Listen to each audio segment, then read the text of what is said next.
میرے بہت زیادہ ذویل احترام میرے ادیب دوست قطعاً اس بات کا برا نہ منائیں کہ غالب کوئی چھوٹے آدمی تھے. غالب اردو زبان کے سب سے معروف ترین آدمی اور اردو کے دوسرے سب سے بڑے شاعر ہیں. غالب امام الشعراء ہیں اور غالب اتنے بڑے معتقد علی تھے کہ مفتی بھوپال نے باقاعدہ طور پہ فتویٰ لگا دیا تھا کہ غالب جہنمی تو تم پہلے ہی تھے، لیکن علی علیہ السلام کی یہ شان بیان کر کے اب تو نے جہنم کنفرم کر لی ہے.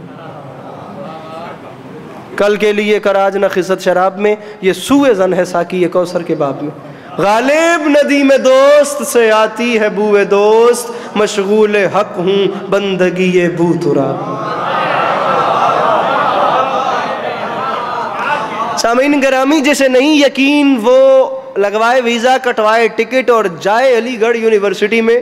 سر سید احمد خان کے بلاک میں آج بھی وہ مفتی بھوپال کا خط پڑا ہوا ہے جو اس نے غالب کو لکھا تھا. بلکہ گوگل کر کے دیکھیے کون سی چیز ہے جو گوگل پہ نہیں ہے، وہ خط آج بھی موجود ہے. اب غالب اسٹریٹ فارورڈ آدمی ہے جو جواب نہ دے سکے، وہ غالب ہی نہیں ہو. مفتی صاحبان کو ویسے ہی بڑی جلدی ہوتی ہے جنت جہنم بھیجنے کی. آیت اللہ علامہ علی نقی نقن علیہ رحمہ پر صغیر پاک و ہند کی سب سے علمی شخصیت تھے. ممبر کے حوالے سے آپ بزرگوں نے یقیناً ان کی زیارتیں کی ہوں گی. علی ڈے کے موقع پہ لاہور کافی آتے رہے، پڑھتے رہے. بزرگ بتاتے ہیں وہ فرما کے تھے جنت جہنم تقسیم کرنا اللہ کا کام تھا، مفتی صاحبان نے اپنے ذمے لے لیا. یہ جنت جہنم اپنی جیب میں اٹھا کے پھر رہے ہیں اور بانٹتے جا رہے ہیں، تو جہنمی ہے اور تو جنتی ہے. سامعین گرامی، اس نے غالب کو جہنمی کہہ دیا. اب غالب نے وہ جو جملے کہے غالب بھی آج کہتے تو شاید پکڑے جاتے. مجھے وہ لفظی ممبر سے نہیں کہنے، کچھ باتیں ممبر سے کہی جا سکتی ہیں، کچھ نہیں کی جا سکتی ہیں. البتہ غالب نے جواب دے دیا. میں کوشش کرتا ہوں جتنا پردہ ڈال کے آپ کو سمجھا سکوں. جو جواب نہ دے سکے وہ پھر مرزا غالب ہی نہیں. غالب نے کہا تو نے کہا ہے میں جہنمی ہوں کیونکہ میں نے شرک کیا. پہلے شرک کی تعریف بیان کی، پھر غالب فرماتے ہیں میں نے علی علیہ السلام کی ولایت لکھی تو میں جہنمی. اب کچھ نجاستوں کے نام لے کے غالب نے کہا تو ان نجاستوں کے سمندر میں غرق ہے، تجھے ساقی کوثر کی شان کا کیا پتا.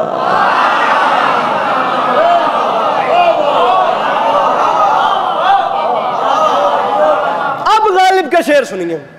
اب غالب کا باخدا ایسی باتیں ہیں کہ آج کے دور میں کوئی بھی کرتا تو وہ پکڑا جاتا. وہ محلہ بلی مارا گلی قاسم جان میں پرانی دہلی چاندنی چوک جہاں غالب نے زندگی کے آخری 8 سال گزارے، وہ جو گھر تھا وہ گھر غالب کا بالکل مسجد کے ساتھ تھا. غالب حویلی مسجد کے پڑوس میں. میرے بھائیو 1 منٹ کے لیے ذرا اپنے ہاتھ کھولیے گا. میں چاہتا ہوں کہ آپ لوگ کھل کے میری بات آپ لوگوں تک پہنچے اور آپ لوگوں کے چہروں میں مسکراہٹ آ سکے. مسجد کے ساتھ غالب کا گھر ہے اور غالب اتنا اسٹریٹ فارورڈ آدمی ہے کہ وہ لکھ رہے ہیں مسجد کے زیر سایہ ایک گھر بنا لیا ہے، ایک بندہ ایک کمینہ ہمسایہ خدا ہے.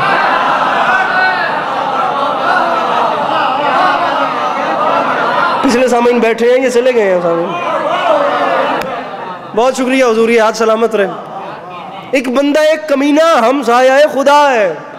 اب وہ اس لیول کا بندہ تھا، وہ مفتی بھوپال کو جواب نہ دے سکے، یہ تو ہو ہی نہیں سکتا. ارے تو نے کہا میں جہنمی تو پھر ٹھیک ہے میں جہنمی. تیرے کہنے سے جہنم ملتی ہے تو پھر غالب کو بھی قبول ہے. لیکن ایک اعلان میرا بھی ہے، اللہ خیر کرے تو 5 کیمرہ مین ہیں، تکلیف کریں 5 کے 5 کیمرہ پھیر کے مجھے وہ ہاتھ دکھائیں جو اب بلند نہیں ہوتا. اور مولا کی قسم بزرگوں کی مسکراہٹ ہی میرا توشہ آخرت ہے. سامان سفر کیا جوان کا چہرہ مرجھایا ہوا نظر آ گیا، باخدا تکلیف میں بیٹھا ہوں، لیکن چل کے اس کے پاس آؤں گا اور پاس آ کے اس کی ہارٹ بیٹ چیک کروں گا کہ اسے کیا ہو گیا. اگر وہ والی نجف کے ذکر پہ مسکرا بھی نہیں سکا، یہ ہاتھ نہیں اٹھا سکا. غالب فرماتے ہیں تو نے کہا ہے میں جہنمی تو پھر میں جہنمی. میرا اعلان بھی یاد رکھ، میں دعا مانگ رہا ہوں ایندھن، ارے ایندھن بنا دے مجھ کو جہنم کا اے خدا، میں دشمن علی کا کلیجہ جلا سکوں.